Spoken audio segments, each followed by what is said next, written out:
جس نے آپ کی گردن مبارک پہ تلوار رکھی، اس سے اہم سبق کیا ملتے ہیں؟ محرم میں ہم کون سے ایسے کام کر رہے ہیں جس سے ہم اللہ کے غضب کے مستحق ٹھہر رہے ہیں؟ یہ چند باتیں ہیں جس پر انشاءاللہ آج میں بات کروں گا۔ اللہ تعالیٰ ہم سب کو عمل کی توفیق عطا فرمائے اور حق کہنے کی توفیق عطا فرمائے۔ دیکھو ایک بات خوب اچھی طرح سمجھ لو، اسلام 1400 سال پہلے مکمل ہو چکا ہے۔ کسی واقعے کی وجہ سے اسلام کو تبدیل نہیں کیا جاتا، بلکہ اسلام کی روشنی میں اس واقعے کے جو تقاضے ہیں ان پر عمل کیا جاتا۔ ہمارے ہاں ہو یہ رہا ہے، واقعات کی بنیاد پہ مسائل نکالے جا رہے ہیں۔ 10 محرم کا دن سیدنا حسین ابن علی رضی اللہ عنہ کی شہادت سے پہلے بھی عظیم تھا، اور سیدنا حسین ابن علی رضی اللہ عنہ کی شہادت کے بعد بھی عظیم دن ہے۔ آج آپ نے ایک نعرہ بہت سنا ہوگا کہ جی اسلام میں فرقہ واریت نہیں ہے، ہم کسی فرقے سے نہیں ہیں۔ میں بار بار کہتا ہوں کہ یہ بڑا خوشنما نعرہ ہے جو سننے میں بہت اچھا لگتا ہے۔ کچھ باتیں سننے کی حد تک بہت اچھی ہوتی ہیں لیکن پریکٹیکل لائف میں ان کی ویلیو بالکل بھی نہیں ہوتی۔ جب آپ پریکٹیکل لائف میں آتے ہیں تو پھر آپ کو یہ فیصلہ کرنا پڑتا ہے کہ آپ کس فرقے سے تعلق ہے آپ کا۔ آپ سنی ہیں، شیعہ ہیں، معتزلہ ہیں، مرجیہ ہیں، قدریہ ہیں، ناصبیہ ہیں، کیا ہے آپ کا فرقہ؟ یہ کہہ دینا آسان ہے، میرا کوئی فرقہ نہیں ہے۔ اس پر سب سے بڑا اشکال یہ ہوتا ہے، یہ میں اس لیے فرقے کی بات کر رہا ہوں کہ آپ کو بھی طے کرنا پڑے گا کہ آپ یا تو شیعہ بن جاؤ بھائی یا سنی بن جاؤ، ایک طرف ہو جاؤ آپ۔ محرم میں شیعہ بنے ہوئے ہوتے ہیں، رمضان میں سنی بنے ہوئے ہوتے ہیں، ربیع الاول میں بریلوی بنے ہوئے ہوتے ہیں، تو پتہ ہی نہیں چلتا کہ ٹکتا ہی نہیں ہے کسی ایک جگہ۔ اس بات میں دو رائے نہیں ہو سکتی کہ سیدنا حسین رضی اللہ تعالی عنہ کو جو کربلا میں شہید کیا گیا، یہ کائنات کا بدترین ظلم تھا۔ جس نے آپ کی گردن مبارک پہ تلوار رکھی، اس کی بدبختی میں دو رائے نہیں ہو سکتی۔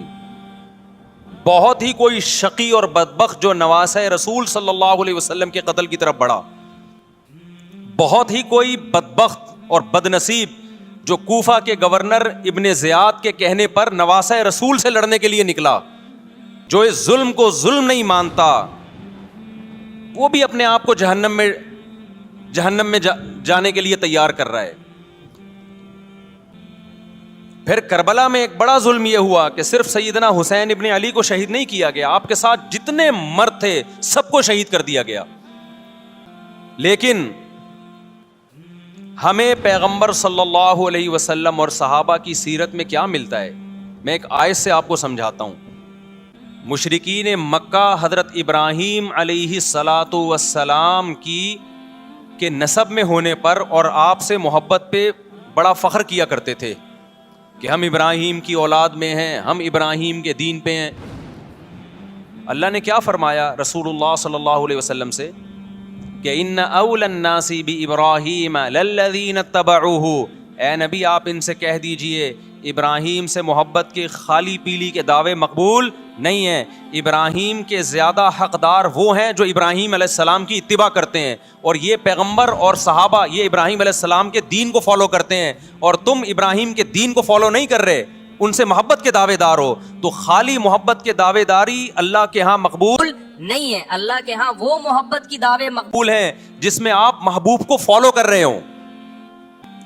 سیدنا حسین ابن علی رضی اللہ تعالی عنہ جو جنت کے جوانوں کے سردار ہیں، آپ سے محبت کا دعویٰ اس وقت مقبول ہوگا جب آپ سیدنا حسین کی سیرت کو فالو کریں گے۔ پیٹنا، ماتم کرنا یہ سیدنا حسین اور اہل بیت کی سیرت نہیں ہے۔ صبر کرنا، ظالم کے سامنے ڈٹ جانا، جان کے خوف سے اپنی پالیسیوں سے پیچھے نہ ہٹنا، یہ سیدنا حسین ابن علی رضی اللہ عنہ کی سیرت ہے جو آج ہمیں کہیں بھی نظر نہیں آتی۔ تو ہم نے بھائی دیکھنا ہے صحابہ کا طرز عمل کیا تھا۔ آپ بتاؤ صحابہ کو سیدنا حسین سے محبت تھی یا نہیں تھی؟ کیا غم کا پہاڑ ٹوٹا ہوگا جب اطلاع ملی ہوگی کہ سیدنا حسین ابن علی اور آپ کے اصحاب اور اہل بیت کو سب کو کربلا میں شہید کر دیا گیا ہے. کیا قیامت گزری ہوگی. کوفہ سے ایک شخص آیا نا, عبداللہ بن عمر سے پوچھنے لگا جو مارنے پر دم کا مسئلہ. انہوں نے فرمایا تم نے پیغمبر کے نواسے کو قتل کر دیا اور مسئلہ یہ پوچھ رہے ہو کہ جو مارنے پر دم آئے گا کہ نہیں آئے گا. ایک طرف تم نے پیغمبر کے نواسے کو قتل کر دیا کربلا میں, اور اب ہم سے آ کے مسئلہ پوچھتے ہو جو مارنا جائز ہے یا نہیں ہے. صحابہ کے ہاں یہ غم کم غم نہیں تھا. کو حضرت معاویہ رضی اللہ تعالی عنہ کے ہاتھ پہ بھی حضرت حسین نے بیعت نہیں کی, لیکن بغاوت بھی نہیں کی. کیوں؟ بغاوت سے فتنے کا اندیشہ تھا. حضرت حسن جو حضرت حسین کے بڑے بھائی تھے, انہوں نے سیدنا معاویہ رضی اللہ تعالی عنہ کے ہاتھ پہ بیعت کی اور اس اختلاف کو ہمیشہ کے لیے اپنی کوشش کے مطابق ہمیشہ کے لیے ختم کر دیا. ختم ہوا نہیں ہوا ایک الگ بحث ہے, لیکن حضرت حسن کا مقصد کیا تھا کہ مسلمانوں کی دو جماعتوں کو میں آپس میں لڑتا ہوا نہیں دیکھ سکتا. لوگوں نے کہا آپ خلافت کے حقدار ہیں, آپ نے فرمایا میں دستبردار ہوتا ہوں سیدنا معاویہ کے حق میں. حضرت حسن بیعت ہو گئے حضرت معاویہ سے, اور یہ اختلاف کو کیا کر دیا؟ ختم. حضرت حسین بیعت نہیں ہوئے, لیکن حضرت حسین نے بغاوت بھی نہیں کی. ہر ایک کی اپنی رائے تھی, حضرت حسن کی اپنی رائے تھی. ان کا خیال تھا کہ بیعت ہونا مسلمانوں کے لیے زیادہ مفید ہے, ایک پاورفل حکومت ہوگی, ایک طاقتور ریاست ہوگی, ورنہ لڑتے رہیں گے آپس میں. حضرت حسین کا موقف یہ تھا کہ میں بغاوت تو نہیں کروں گا لیکن بیعت بھی نہیں ہوں گا, کیونکہ اگر بیعت ہو گیا تو اس سے جو خلفائے راشدین کے دور میں جو خلیفہ کی سلیکشن کا طریقہ تھا وہ طریقہ ختم ہو جائے گا. تو میں اگر اس طریقے کو نہیں لا سکتا تو اس کے خلاف کو پروموٹ بھی نہ کروں میں. یہ بھی ایک رائے تھی.